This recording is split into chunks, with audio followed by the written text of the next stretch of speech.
Les FAMA poursuivent avec brio les opérations sur le terrain en dépit des difficultés liées à la saison des pluies. Autre annonce, la force Barkhane n'a pas respecté le contrat social avec les FAMA en abandonnant les emprises à Gao.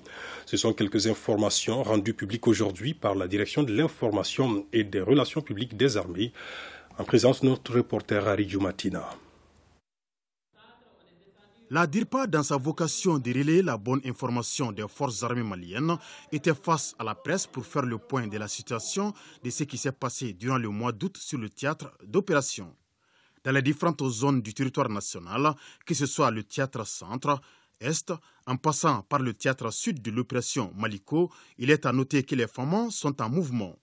Si par le passé, la période hivernale est très difficile à gérer, cette fois-ci, les forces armées maliennes ont changé de paradigme.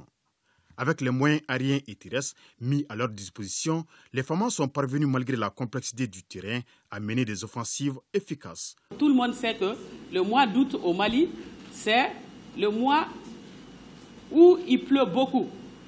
Donc, ce n'est pas facile aux hommes de progresser sur le terrain, mais quand même, ils l'ont fait.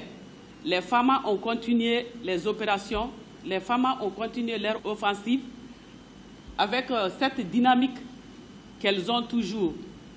La recherche des terroristes, la neutralisation des terroristes, la destruction de leurs sanctuaires. Ça n'a pas arrêté parce que c'est le mois d'août. Non, ils ont bien continué le travail. Ils ont donné des résultats, ce qui aussi a boosté la situation et a donné vraiment une certaine satisfaction au chef qui a voulu aller les voir, les féliciter sur leur lieu d'évolution. Autre éclairage apporté lors de la rencontre, c'est l'occupation par les FAMA des emprises abandonnées par Barkhane à Gao de façon peu courtoise. Toutefois, les éléments ont pu combler le vide. Contrairement au contrat social qui était là entre les FAMA et Barkhane, à chaque rétrocession, ça devait faire l'objet de remises officielles. C'est le chef du théâtre Est qui a été informé par messagerie le 15 dans la nuit à 1h du matin pour dire que voilà, nous sommes sur la frontière Mali-Niger, nous avons quitté l'emprise de Gao. Ils n'ont informé personne. Qu'est-ce qu'il fallait faire? Il fallait tout de suite agir.